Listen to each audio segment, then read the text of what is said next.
Hari Om. Let's start with the prayer. Om Samasta Jana Kalyani Niratam Karunamayam Namami Chinmayam Devam Sadgurum Brahma Vidvaram Vasudeva Sutam Devam Kamsachanora Mardanam Devaki Paramanandam Krishnam Vande Jagadgurum Tvameva Mata Cha Pitatvameva Tvameva Bandhuscha Sakhatvameva Tvameva Vidya Dravidam Tvameva Tvameva Sarvam Mama Deva Deva Tvameva Sarvam Gurudeva Deva. Hari Om. We are doing the Panchadashi. We are at the sloka 43. Let's chant the sloka. Para Paratmano Revam Para Paratmano Revam Yuktya Sambhavitaikata Yuktya Sambhavitaikata Tattvamasyadi Vakyaisa Tattvamasyadi Vakyaisa Bhagatyagena Lakshati Bhagatyagena Lakshati. So Tattvamasyadi Vakyehi Sa, this oneness, Bhagatyagena Lakshate, using Bhagatyaga Lakshanam. So Para Apara Atmano Revam. So here the statement is being made that oneness which we are not established, we have to establish. And what are you going to establish? It is a proposition. This is that I am not this, I am not this, I am not this. When we say I am excluding everything else, starting from the world, of course it's easy to exclude. I am not the world, I am not the carpet, I am not the dog, I am not all those things because I see it, therefore I am not that. But whatever I see is I am not. I see the body. This is my body, but this is my body. This is the body. This is what I can know. And therefore I am a subject and this is a knower. This is the known. So known is different from a knower. So yuktya, biologically, even though while using the body, using the mind, using the intellect, I can reject it because I know.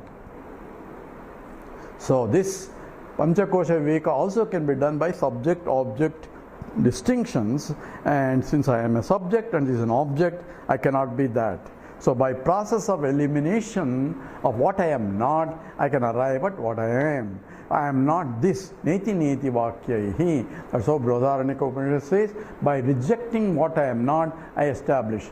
But all that is only from padartham. So who am I inquiring? You don't need a scripture. All these statements don't mean much because, say, who am I inquiry should involve what is this world also that I am rejecting. So what I am rejecting and at the same time I am accepting, is it not a contradiction? It's not a contradiction because what I am rejecting is not really valid things. It's only superficial things I am rejecting, and I am not rejecting the substantive things. I am taking the substantive, only rejecting the superficial. What is superficial? What is substantive? That we need to know exactly. That means even though I am rejecting the world, but I am accepting the world, but this is not a contradiction. What I am rejecting is only the name and the form, nama rupatmakam. But I am not rejecting the substantive. But how am I not rejecting the substantive? Because of based on the scriptural statement. I am also that, but I am not that. So I am also that and I am not that. These are not a contradiction. No, I am not that only superficially I am rejecting, and what I am not, while accepting the essence of it, and the essence is same as myself. That is what is to be learned through Mahavakya. That's called Bhagatyage Mahavakya Tattvamasyadi Mahavakyehi. So Mahavakya, what is Mahavakya? A great statements, aphoristic statements of the Upanishads.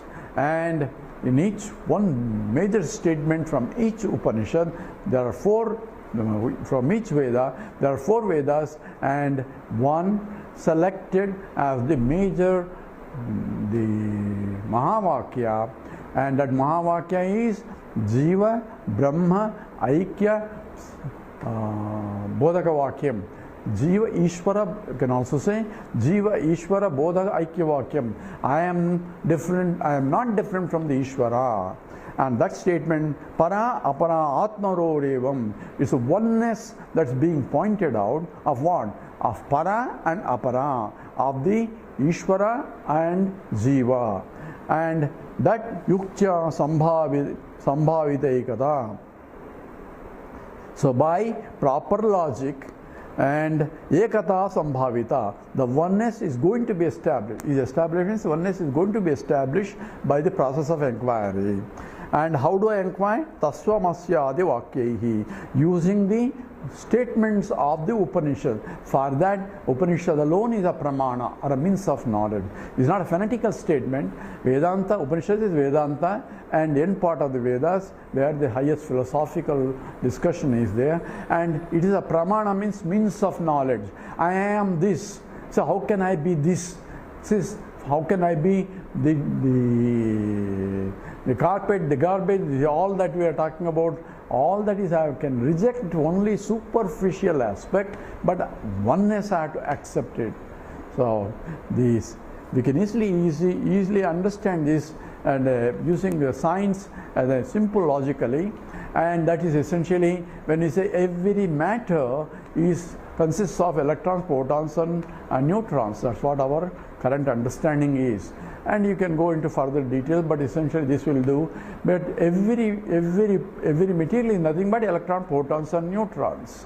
So from the understanding point, say nothing but, what is this? This is iron, but it is nothing but electron, protons and neutrons.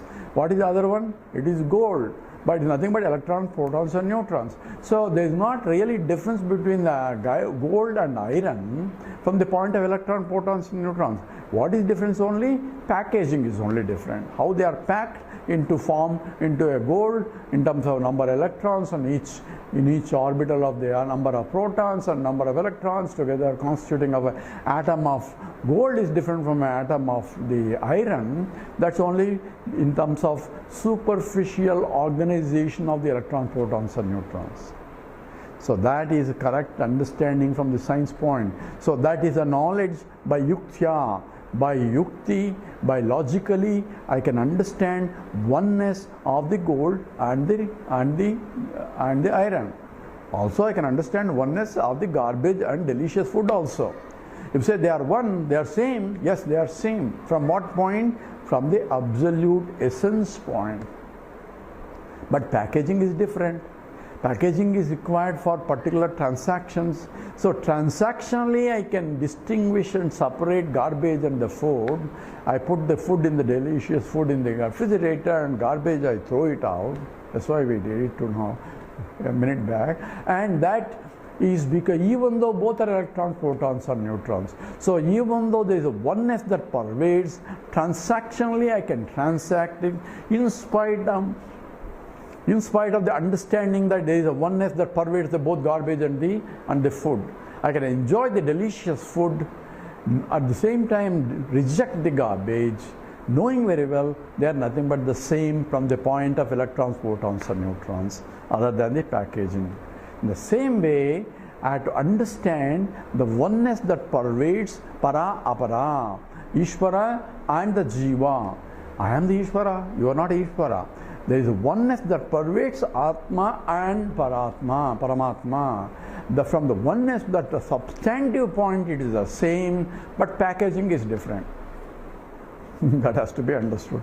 So he's going to tell about what is the difference in the packaging, which he already discussed, but remains that even though apara atmanaha evam, so the apara atmanoho, so the evam, and this is ekata sambhavita. The oneness has to be established by yukti. What kind of yukti? It's not a logic that we are familiar. What's the difference between logic of this and logic of the Upanishads? It's also, Upanishad also logical, that which is essentially the Apaurusheya, the Vedanta logic I have to use, not the conventional logic. What's the difference between that? Yukti is different. Yukti is here. The logic is a means of knowledge, That's called Anumana Pramana. But the logic of the transactional logic depends upon the Pratyaksha Pramana for validation. So Anumana Pramana is a means of knowledge to know things, because that's a classical example is that I am seeing the smoke on the distant hill. So what I am seeing is a distant hill, I am seeing a smoke there, two things I am seeing. But now I conclude there must be fire there. I am not seeing the fire. So I had to use logic to deduce that there must be a fire there. So yatra yatra dhumaha tatra tadra agnihi. There is a concomitant relation between the smoke and the fire that I established previously. That's called essentially a relationship that is Vyapti Jnanam. It's called Vyapti Jnanam. One is the hetu. Hetu is the reason I am concluding. Reason is I am seeing the smoke. So smoke is the hetu, and what I am concluding is sadhyam, and conclusion is that the fire is there, and fire is the sadhyam. So hetu and sadhyam, and relation between the two is a relation that wherever there is a smoke, there has to be fire, and this relation has been established in the past by Pratyaksha Pramana, directly seeing. Because whenever I see, in olden days they used to use firewood and there is a smoke coming, I know whenever there is a smoke, there is a fire there. So from the Pratyaksha Pramana has to validate Drishtanta. Drishtanta means example, and from the example, and I can deduce the relationship, and with that example in the mind, that's called Vyapti Jnanam. Drishtanta is an example, and relation between the two is called Vyapti Jnanam. Relation between what? Hetu and Sadhya. Hetu is what I am seeing, and Sadhya is what I am concluding. All science is based on only this kind of Anumana Pramana. I am seeing the data and I am concluding something what I am not seeing. If I am also seeing that also, then I don't need a analysis. I have to analyze, so what can be the cause for it, because I don't see the cause, I see the only effects. And this is called Anumana Pramana. And the transactional Anumana Pramana is different from the scriptural Anumana Pramana. So what is the difference between transactional Anumana Pramana is based on the Pratyaksha Pramana for validation. And therefore, that forms the basis for the yukti. And if there is no basis for the experimental data is not there, relation between the smoke and the fire is not established before, then just because I see a smoke, I cannot conclude there is a fire. In fact, this relationship is called Vishaya Vyapti, because only whenever there is a smoke, there is a fire, not the other way. Wherever there is a fire, there need not be smoke also. So I had to use proper, it's a one-way direction here. And therefore, only by the smoke I can conclude that there is a fire, but when there is a fire, I say there is a smoke there. Need not be smoke there. So it doesn't work the other way around. But it's based on the Pratyaksha Pramana for validation. That which I cannot see directly, and that which to establish the Vyapti Jnanam, that I cannot therefore use Anumana Pramanam, because Anumana Pramana depends upon the validation. So I cannot either see, I cannot logically deduce, but this which cannot be done, I need a Shastra Pramana for validation, to tell that Para and Apara Atma is Ekata. This oneness of that can only be established by the scripture, and the scripture that established is Vedanta.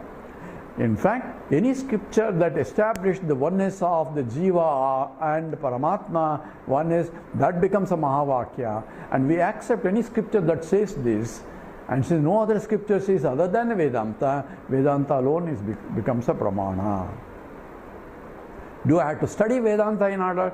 You have to you can study Vedanta, but what you need to understand is the oneness of the Para and Paramatma. So as long as you understood one way or the other, then you have gained the Vedantic knowledge. That is the highest knowledge, that is the ultimate knowledge. And therefore, here Yuktya Sambhavita is a Yukti, means using the scriptural logic I have to establish. So what is the scriptural logic? He mentions here, Tattvamasya Vakyehi sa Bhagatyagena Lakshate.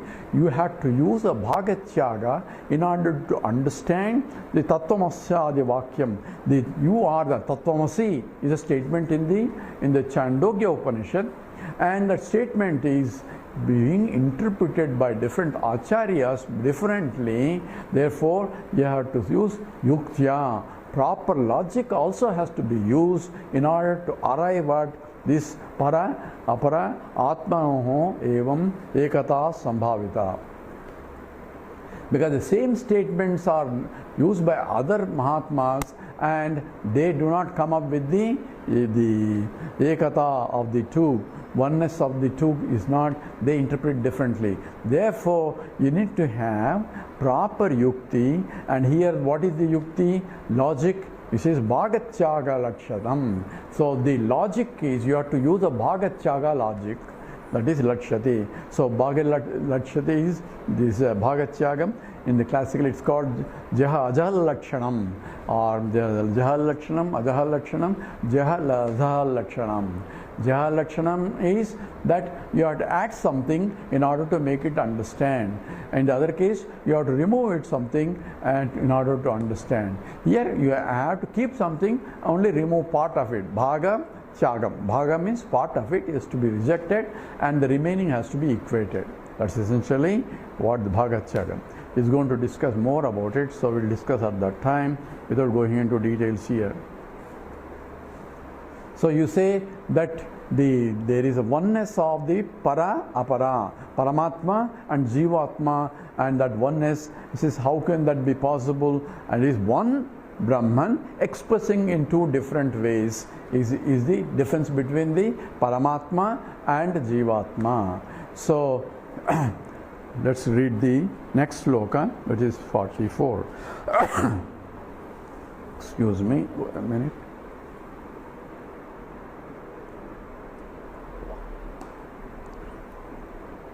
Okay. Jagado yadupadanam maya madayati tamasim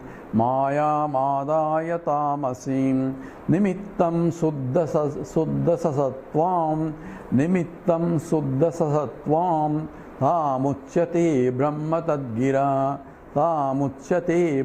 tadgira together.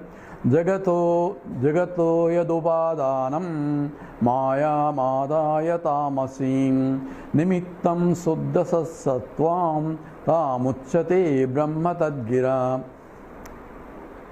So yat brahma tamasim mayam. So the tamasa guna aspect of the maya. So adaya, with the help of it, jagataha upadanam. So first we are looking at the Ishvara part, para, apara. So what is Ishvara? First we need to know what is the Jiva, and then what are that we are trying to equate these two by proper logic, by Bhagatyagam. We have to reject something in order to make the equation valid. So he is looking at now Ishvara point. So who is Ishvara? Who is a God? This is a big question in any philosophy. How do you define? There cannot be any God. Just recently, Stephen Hopkins, one of the famous scientists, says there is no God. God did not create this world. So how do you know? He says nature created the God. So what is the nature? He never asked that question. So what is the nature and how do you define God? Because this is the Abraham religions where God is somewhere superior, sitting out, creating all that. So that is their concept. So when he is rejecting God, he is rejecting the concept that he has about what God is. And he doesn't have proper concept of what nature is. So we'll come back to that statement a little bit. But here this is Upadana Karanam and Nimitta Karanam. So God is what is, how you define God. Even all other religions, so why other religions are not pramana, here is being discussed, or not a means of knowledge, because it's being discussed here. Says, what is the definition of God? So what is the definition of a God? The common definition is Jagatkarta Ishvaraha. God is the one who created this world. That is the first definition of God. So every religion says that. Who is a God? God is the one who created the world. Whether I believe the statement or not, at least that the statement that who created, well, I didn't create, my uncle didn't create, and when I came into this world, it's already there, and therefore I asked, where did it come from? So someone told me, it's God created this whole universe. So first of all, I don't know whether it's a creation or not. Somebody says it's not even a creation. So we don't believe in creation theory. We believe in only evolution theory, Darwin evolution. So evolution actually implies has to be created. Evolution is something changing into a better. That's what an evolution is. But something has to be there to evolve. So how did it come into picture? He cannot say. It's only some Big Bang came and suddenly came. How did the Big Bang occur? What are the laws of Big Bang? All that he cannot ask and he cannot answer also, because it's a singularity. So science really cannot answer all those things. So we cannot say, so we believe in the evolution theory, we don't believe in the creation theory. There's a big fuss in the United States, and they want only teach the creation theory, not the evolution theory, because evolution theory opposes their creation theory. For us, no problem. We say we believe in evolution theory, we believe in a creation theory, because something has to be created, and that something which is created has to evolve also. So both are valid only, because one talks about one thing, another they are not talking about the same thing also. So they have a problem because their evolution theory contradicts their creation theory. Because God created in 7 days everything. But here evolution is from the plant, from the kingdom, animal kingdom, evolution is something, so from the monkey, human being, and they don't believe, I don't come from the monkeys, I came from somewhere else. God created human being. So their evolution theory contradicts their creation theory. So you have to teach creation theory, not the evolution theory. They are talking about only creation theory as told in the Bible only. That's what they mean, not as told in Vedanta. We have in Vedanta close to 80 theories of creation. How can there be 80 theories of creation? How can that be Vedanta? Because there is no creation. So since you are asking how to create, okay, I give you some cock and bull story so that you don't ask further and you inquire more a little bit. So the theories of creation are provided to satisfy an inquiring mind to go beyond the creation itself, because from the absolute point, Brahman cannot create anything. It's only apparent creation, so there will be apparent theories. So what is valid theory in this? So many apparent theories, which is valid theory? So we have another apparent theory here. So Jagad Upadanam Maya Adaya Tamasim. So how did the creation occur? How did God created this world? Jagat Karta Ishwaraha, that's the definition of God. So Vedanta is not satisfied with it. Vedanta asks, why did he create? How did he create? Where did he get material for creation? You cannot ask this question in the other religions. They say there's a blasphemy. You are questioning God. God can do anything he wants. He created. Whereas, I don't know why he took 7 days there, but ours is only sankalpa matrena. By thought itself, he creates the whole thing. So, just as by thought process I create the whole dream world, in the dream creation. So, how did I create? How long it took me to create? If it takes 7 days for Lord, I had to take many days to create the forests and rivers and all that, everything in my dream. This is sankalpa matrena. By very thought process the whole creation comes. So Lord also by thought process he creation also. One can say that. So Jagad Upadana Padanam Maya Madaya Tamasi. So question is that God created. So where did he get the material for creation? So say if the material is already available, then we ask where did that material come from? So God cannot go into different materials. So for any creation, 2 things are required. One is Upadana Karanam and the Nimitta Karanam. Nimitta Karanam is intelligent cause, Upadana Karanam is material cause. So if I want to make a pot, I need 2 things. One is I should have the know-how of how to create a pot. That's called Nimitta Karanam. Knowledge of creation I should have. Because pot doesn't become pot by itself. Clay doesn't become, because I have to make it and I have to design it, and I need the knowledge and the skill also. So all that is required, and I need instruments also, some wheel and things, all that, all the stick and everything that is required for the creation of a pot. I need all that instruments. Without instruments I cannot. Screwdriver and all that to fix something, I need that. I may have they know of how to create. I can draw a picture, but I won't be able to do anything. I may not be able to nail properly. Even if nail is there, the skill may not be there. I may be a great engineer, but I may not have a skill. So there's a story about,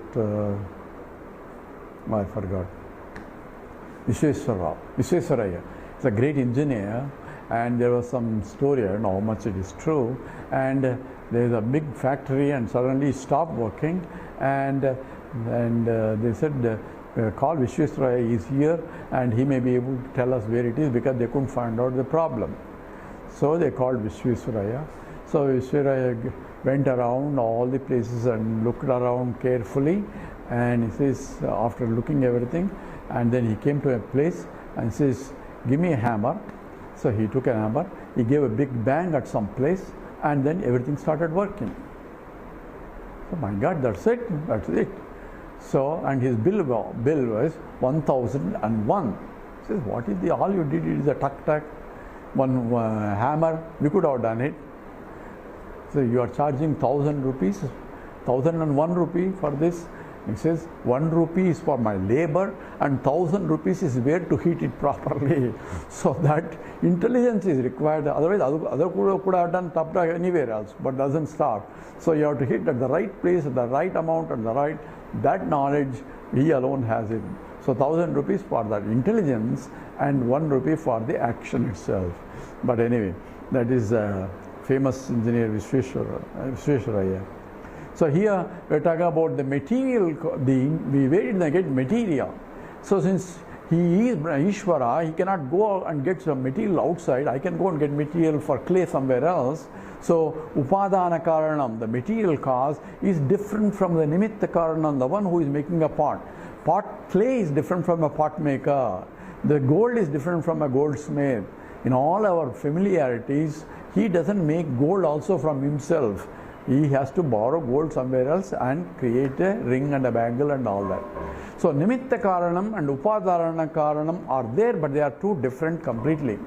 And therefore, when I buy a gold, the ring and the gold are coming from the material, because the material itself is modified in the form of a ring and a bangle, and intelligent cause, the goldsmith goes to his home. He doesn't come with me whenever I take the ring.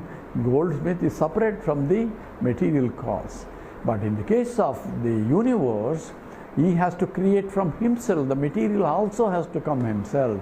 Therefore, even the Upadana Karanam has to come from itself. So where did the material come from? Therefore, a question asked, how did the material God created? Where did he get a material? And other religions may call blasphemy, whereas the Vedantic student asks, Vedas define it for him. It says it came from him. In the Munaka Upanishad, it says just as the spider put forth the net, where the material is coming from the spider, and also intelligent is also from the spider. He doesn't go and consult somebody how to build a net. It builds itself. The knowledge is there, and the material is coming. It puts out, and also it can withdraw also. So it is both are there. That's possible for just as so these examples are given by the Upanishad itself to tell that he himself became many. So material also, Upadana Karanam is also many. What's Upadana Karanam? Here he is going to tell Jagad Upadanam. Jagat Upadanam Mayam Adaya Tamasim. The Tamasim, the Tamo Guna of the Maya. Maya is Prakriti of the three gunas. Tattva, Rajo, Tamo gunas, and that is same as Maya, and that from the Maya of the Tamasi guna he created. Tamasi means the inert, which is essentially the matter is tamas, and that matter came from the Maya, from the Tamo guna. So if you go back into the 5 elements, he discussed that first subtle elements are formed. From the subtle elements, there is the jnana is there, and the trigunatmikam, the tamas part is what caused the panchikaranam, grossification, and the grossification is matter, and the matter comes from the inert. So matter is inert, there is no consciousness there, and therefore tamasim. So mayam adaya tamasim. So tamasim maya adaya. So essentially, with the help of Tamoguna, he created. So Lord created using the Maya. What's the Maya? Where is the Maya coming from? From the Brahman only. It says, Tasmatva etasmat atmana akasha sambhudaha akasha vayu. We went through that from Atma only, because if we cannot go somewhere else, it's only Brahman. Atma is Brahman. So Upanishad, in the Taittiriya Upanishad, defines Brahman as Satyam Jnanam Anantam Brahma. And after defining Brahman, it jumps immediately, says Atma. From Atma, the matter came. What is Atma and what is Brahman? Because Brahman is same as Atma. There is no two things for it to differentiate. So immediately switches to Atma. So Maya is Prakriti. Maya itself is apparent, because there cannot be Maya and Brahman. Why? Because Brahman is infinite. It's Ekameva Advitiyam, one without a second. So there is no Maya in Brahman. So Maya is ontologically of different order. So one has to be careful, says that it appears to be there, apparent. Maya itself, word itself is Ya Ma Sa Maya, that which is not there but appears to be there. And that of Trigunatmikam Sattva Rajo Tamo Guna, and from the Tamo Guna aspect, this Upadanam, material cause, has been created. All the 14 lokas have been created, and including the body also has been created. So that is Jagato Upadanam Mayam Adaya Tamasin. And what is the intelligent cause? So this is Tamoguna is formed the basis for the matter, Upadana Karanam. Nimittam Suddha Sattvam Tamuchyade Brahma Tadgira. So this is essentially the Nimitta Karanam, the intelligent cause. So in the Tadgira, we'll come back to Tadgira. So we say Tattvamasi, that I am that. What exactly Tat belongs to? He is referring to that. And that Tat is nothing but, it says Nimittam Suddha Sattvam. The Sattva Guna aspect of it form the Nimitta. Sattvam stands for the knowledge. So what is the Ishvara? Ishvara is reflection of the Brahman in the Sattva Guna Prakriti, Sattva Guna Maya. So because he is Sarvajnaha, Sarvavitu, that's how the Mundaka Upanishad says, he is Sarvajnaha and Sarvavitu. In fact, both are mean the same, but Upanishad uses two words. Sarvajnaha means actually Aham Brahmasmi knowledge also he has. That means he is not confused, because he is Sarvajnaha, everything he knows. And Sarvavita also. Sarvavita means he knows the whole creation also. Without the knowledge of the creation, he cannot create. Without knowing how to build a house, I cannot build a house. Without knowing how to make a pot, I cannot make a pot. So I should have the know-how of how to create. So knowledge has to be. And when he is creating the whole universe, including all the laws within the creation, he should be Sarvajnaha. That means he knows everything. He knows all the laws. He knows everything that is in the creation. That's why the laws that give the results of the action is from him. So where is the Prakriti came? You say, where is the nature? You say, when Stephen Hopkins says, so it's nature created. What is the nature? He doesn't know. Nature is nothing but Prakriti. Prakriti is nothing but Maya. Maya is nothing but this is the power of the Ishvara. Says Mayanta Prakritim Vidya, Mayanta Maheshwaram. He is the wielder of the Praya. Says Avyakta Namni Paramesha Shakti. Says this is Avyaktam, which is Maya, is Parameshwara Shakti. It is his tool in which, a force in which he creates. We already mentioned, when there is a change of state, there is a force is required, to driving force is required. Driving force is called Maya. In the totally, it is the sum total of all the vasanas of all put together forms a driving force for the creation. So essentially, Avyakta Namni Paramesha Sakti Anadya Vidya Trigunatmika Para Karyanumeya Sudhiyaiva Maya Yaya Jagat Sarvam Idam Prasuyati. So this whole creation is created by that Avyakta Namni Parameshwara Shakti Maya. That is of the Parameshwara, Ishvara's Shakti is Maya. And in that Maya is nothing but the reflection of the Brahman in the Sattva Guna. See, is essentially the knowledge of aspect of it, we call it Ishvara. So he is Sarvajnaha, Sarvashaktiman. All the skills are with them. So everything is only revelation of him only. That's called essentially in the Upanishad says. So Jagat Yat Upadanam Mayam Adaya Tamasing Nimittam Suddha Sattvam Sattvam Nimittam. So Nimittam Karanam, intelligent cause is the pure Sattvam. Pure Sattvam is the pure knowledge only. So knowledge is reflected, and Brahman reflection in the pure Sattvam is the Ishvara. Tam Uchyate Brahma Tadgira. So the Tat Tvam Uchyate Brahma Tadgira. So Tam Uchyate Brahma Tadgira.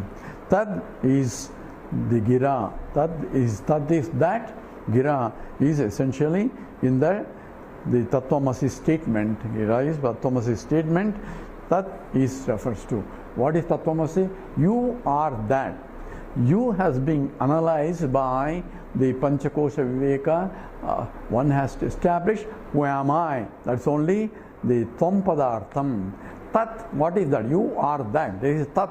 What is Tat? Tat is that here is nothing but the Ishvara, which is the Abhinna Nimitta Upadana Karanam. Shankaracharya says it is non-difference of the Nimitta, intelligent, and the material cause together is Maya. Maya has only two parts, but the total part Brahman and reflected in the Maya is essentially Ishvara.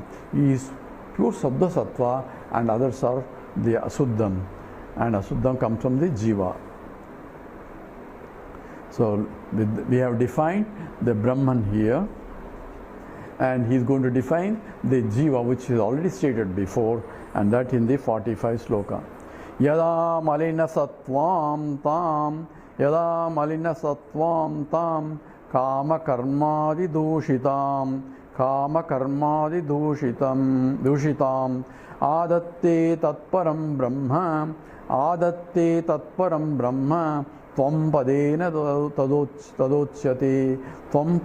tadochyate.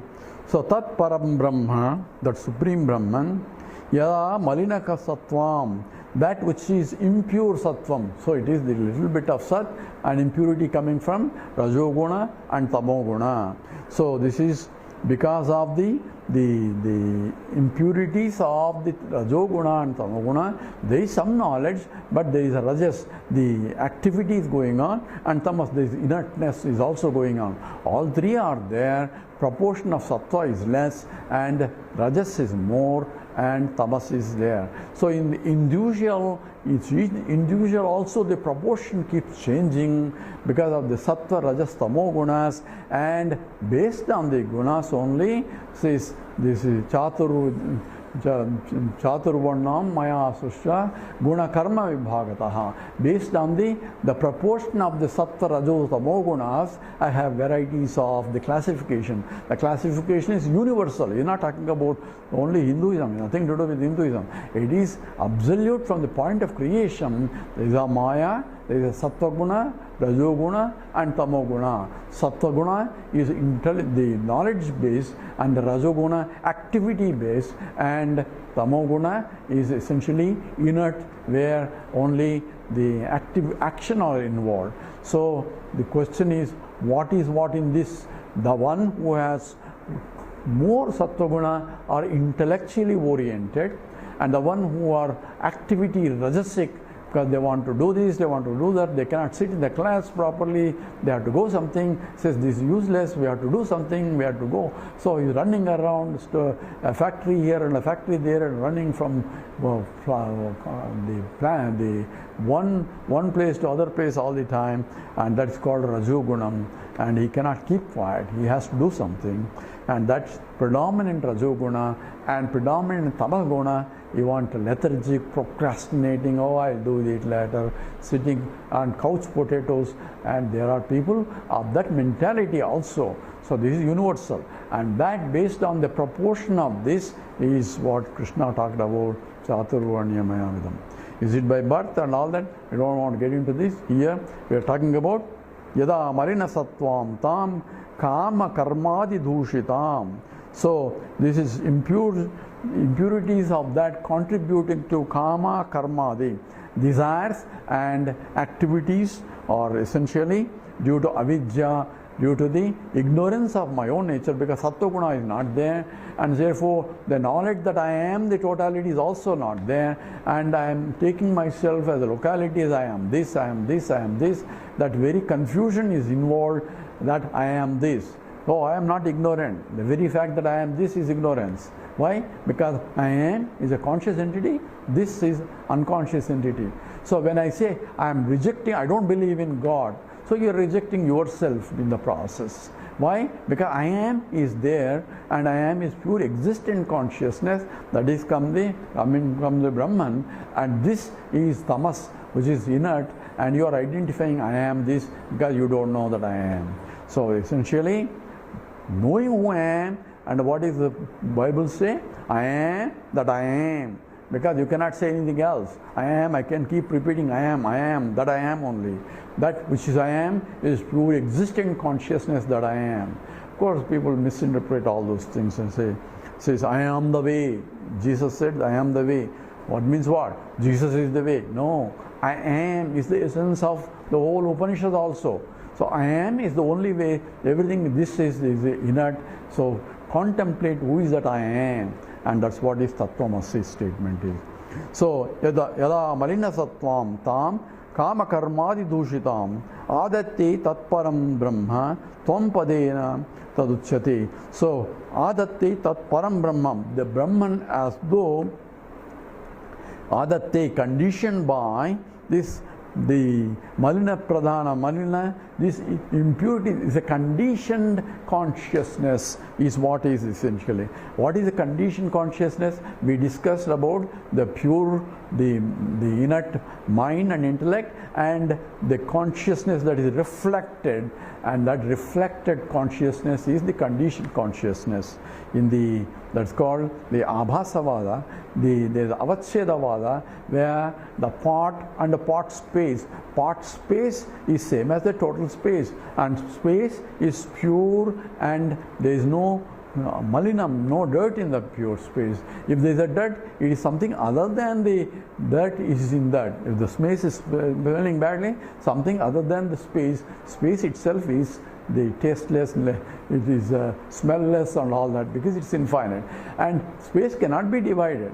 Yet at the same time, say nainam chindanti shastrani, nainam pati kalaka, I cannot cut it, I cannot cut the space, I cannot burn the space, everything is inside the space I can do. Therefore, that space itself, as though conditioned, when I make a pot, I am not creating a space and putting a space into the pot. The pot is only walls I made, but space gets conditioned by the upadhi. Upadhi is the wall of the pot. So it is a conditioned consciousness. So adatti tatparam brahma tvam padena taduchyate. Tvam padartham. So I am is now who is saying I am, not pure consciousness. It is the conditioned consciousness, but I had to understand, in using the conditionings, that I am the total. Pot space has to recognize I am not the pot space limited by the pot walls. I am the total space enclosed in the pot also. I pervade the total space. There is no division really. Even the pot walls are in the space only in me, but I can exist in the pot space also for utility, for transactions, even though I am indivisible. And all that has to be understood by the pot space. I don't have to break the pot in order to recognize that I am the total space. Using well still in the pot and being utilized as a pot space, yet I can recognize I am the space which is limitless, and that has to be learned by the pot space. That is essentially the conditioning of that. So adatti Tat Param Brahma. That Brahman as though, not really, Brahman cannot be conditioned. So Brahman is infinite, which is nothing, but it appears to be conditioned as though, just as the space is conditioned as though by the pot walls, by the upadhi, by the body, that's body, mind and intellect, as though conditioned by the panchakoshas, and that's what essentially the Tvam Padena Uchate. So what is the two things involved in name? There is a Brahman and there is something else, both in the Ishvara and Jiva. So when I say Tattvamasi, what is that we are equating and what is that we have to do, and that's called Bhagatyaga Lakshanam. That is going to go, first is defining clearly what is Brahman and what is Atma, and how Tattvamasi statement is going to make the connection between the two. With that, we'll stop. We'll do the Purnamada. Om Purnamada Purnamidam Purnat Purnamudachyate Purnasya Purnamadaya Purnameva Vasishyate. Om Shanti Shanti Shanti. Harihi Om Sri Gurubhyo Namaha. Harihi Om.